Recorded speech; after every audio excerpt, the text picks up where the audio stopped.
There's a chapter in my book called Don't Let Your Children Do Anything That Makes You Dislike Them.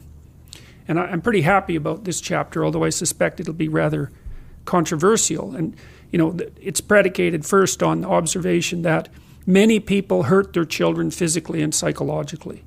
You know, because everyone gets sentimental about the relationship between parents and children, but that's especially in relationship to themselves, because they think, well, you know, of course I'm going to be a good parent. It's like, it's not so bloody obvious that you're going to be a good parent, you know. And so, and then what I see happening with people who don't know how to discipline their children is that the children run roughshod over them in their, let's call them hierarchical disputes, because children push for position in hierarchy, and they do that behaviorally to sort of feel out the contours of the social structure. So, you know, your kid will act perfectly fine at home, let's say, at the dinner table, but then you take them to a stranger's dinner table and all of a sudden they act out.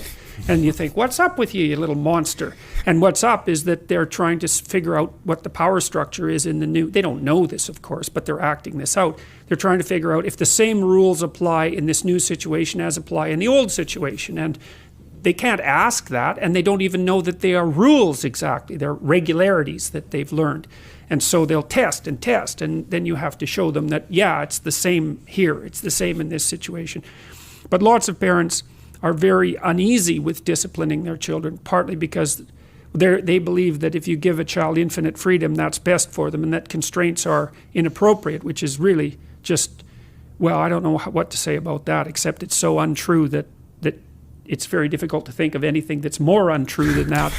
But also the thing is if you let your children take advantage of you, if you have an ounce of spine and an ounce of aggression, which you do, especially if you don't admit it, then you will take revenge on your children.